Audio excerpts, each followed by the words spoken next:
friends, hello, welcome back. Hopefully everybody is having a lovely, and I mean a lovely, day. Yeah, we're not even going to say the day of the week because that is how consistent we are these days with probably Wednesday, could be Thursday. I'm going to guess, if I had to narrow it down to 7 days, I feel like I could get it in one of those tries.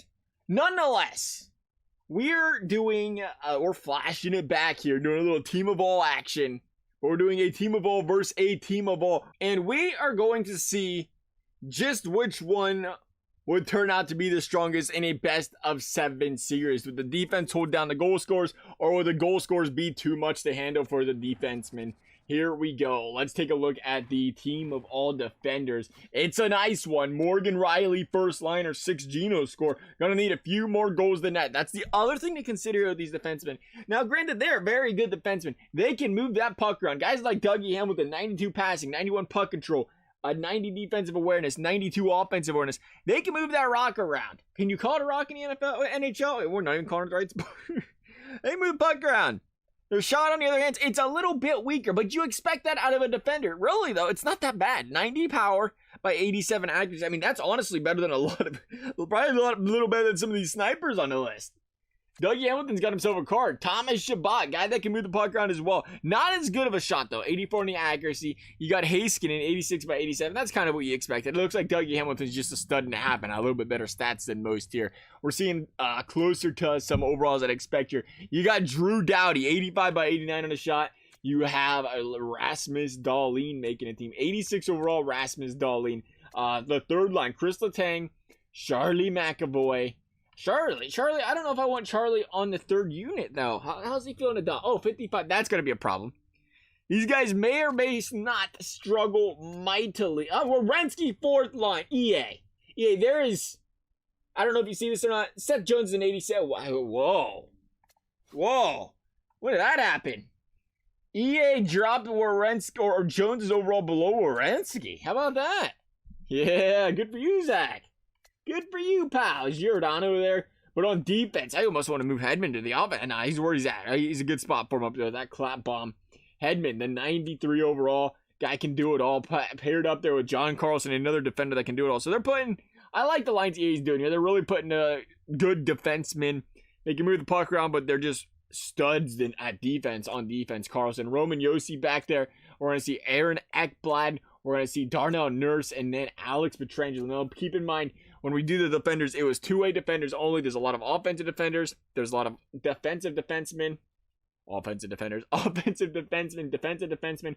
That aren't on this list. As far as the goaltenders are concerned, we did Craig Anderson, 90 overall. We bumped him to a 90 because we wanted to keep the overalls for both teams really close if we could. So the goaltenders didn't outplay a factor in this one. Now, granted, Craig's a 40-year-old goalie. It shouldn't matter because we're going to go into playoff mode, where it's not going to really hurt how old he is because it's just a quick sim. It's not a long season, or it's not a franchise by any stretch of the imagination. But going to the team of snipers, we're heading to the Winnipeg Jets. And hopping off the first line, you best believe there is...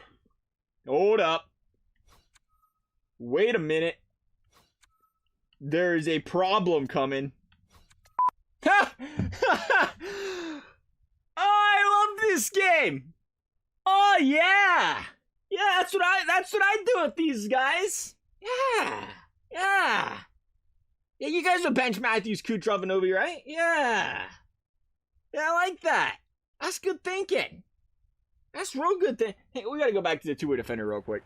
I would have, in a million years, a million plus two, just in case, never guessed that EA would have put the best players on scratch. They did not do that here. I hope Spurgeon, they was pretty good with the defenders, or they put the lower rows on the bench. Okay, I don't know why these guys got benched on Winnipeg. We'll use the Jets just to make sure that doesn't happen in the playoff mode, because we're going to have to edit these lines, clearly. I mean, we don't really have an option. This is a pretty nasty looking unit when you do look at things. Head coach preferred lines.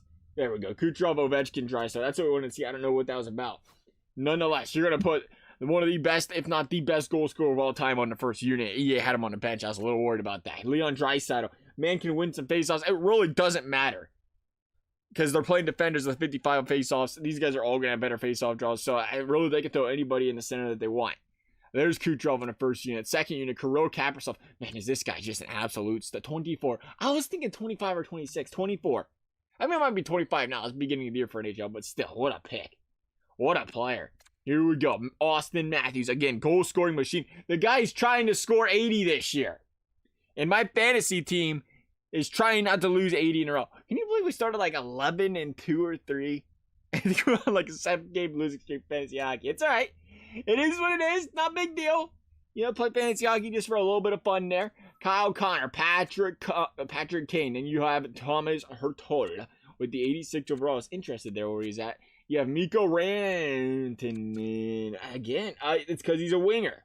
So they're putting him out wide. David Pastrnak, Andrei Svechnikov, and Max Pacioretty. Again, I don't understand some of this. They're putting Svechnikov there. It's bothering me.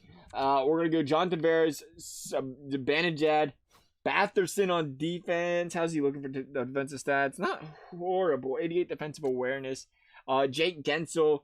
See, now Gensel, I always think center left wing. No, he's left wing, right wing. Okay, faceoffs make sense at a 70 then for him.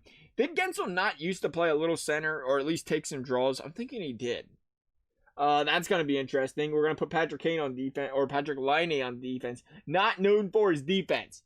How's things going to hold up? Alex DeBrincat, one of the smallest guys on the ice, not known for the defense.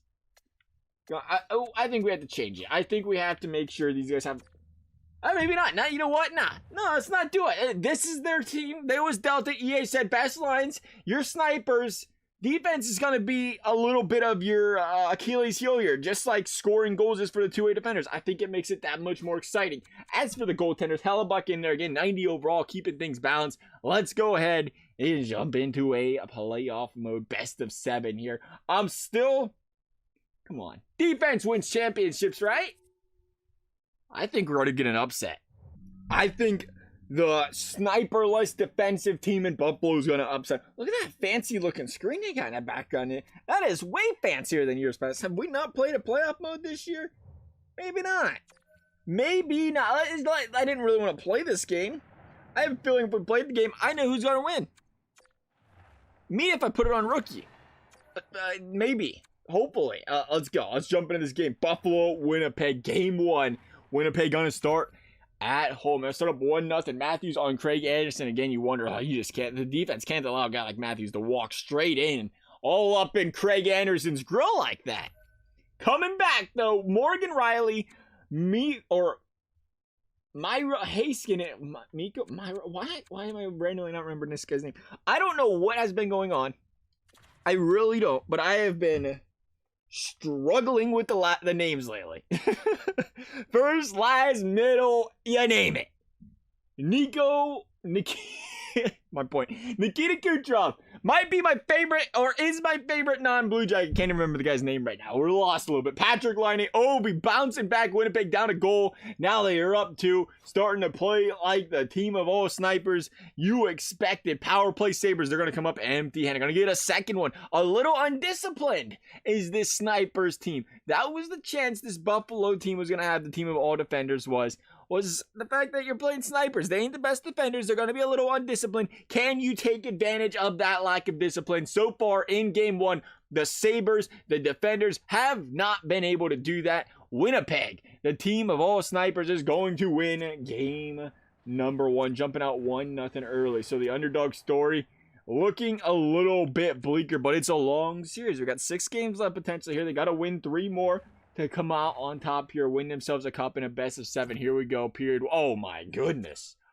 Ooh, Buffalo. Ooh, what's defense? Kyle Connor's advantage at Matthews and Kucherov all dropping Genos on Craig Anderson. But here come the Sabres. It is 5-6. Morgan Riley dropping a couple in the second, 1 short of the Hattie.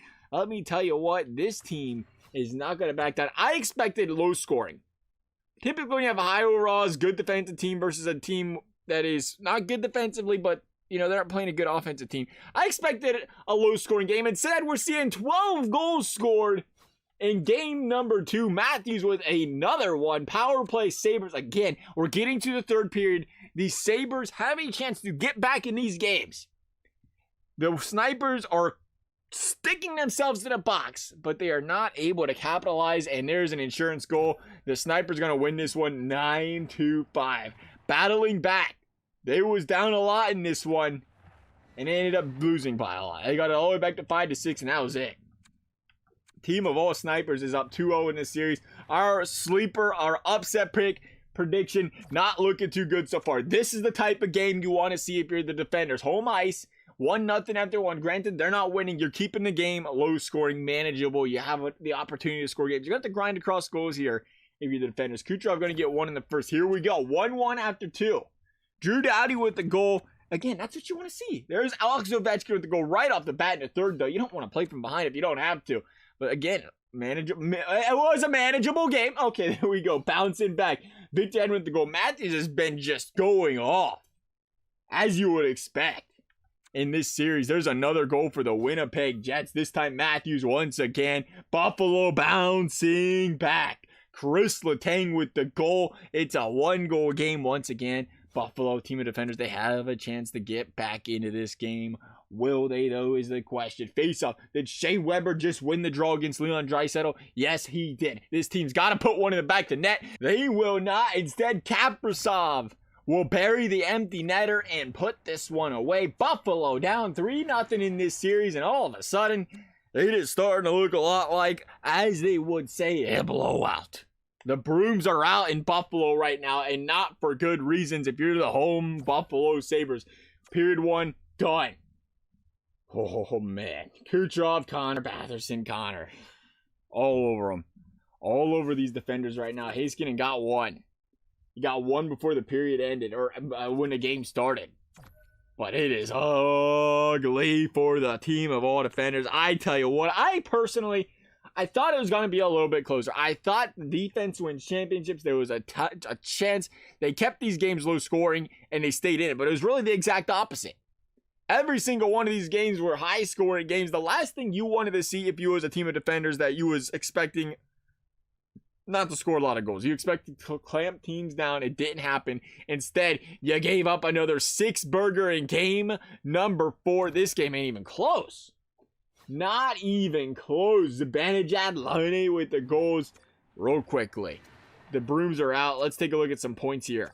Got to check it out. Matthews went off. 5 goals, 4 assists, 9 points. He's a 2-point-per-game player. You would have thought he was playing a bunch of 36 overalls. Patrick Kane, 8 points. 7 out of Kucherov. This team just went crazy. Draisaitl, surprisingly, no goals in this one. Centered that top line, right? Yeah, I think he centered that top line. 6 apples. Morgan Rally, 3 goals, 2 assists. The best player for the defenders. But as you can, when you got 5 players outpointing the best player on the other team, you can see why things are a little bit lopsided here. No. Actually, you know what? Let's take a look at the goaltenders. I don't think it should have been a big difference. A little bit of a difference. Craig Anderson dropped an 8.22. That's not the greatest. Again, granted, I don't think, he had to go up against a lot tougher opponents. A lot harder to stop those goal scorers. They struggle a little bit. 6.39 is not the goodest of all goals against averages. I'm just going to throw it out there. Nonetheless, though, that's going to wrap things up. As always, if you guys enjoyed the video, I'd appreciate you consider subscribing. You never have to. Also, love hearing your guys' suggestions as well for future, if you want to do another team of this versus team of that. Love hearing those suggestions in the comment section. Otherwise, thank you guys for watching. We'll see you next time.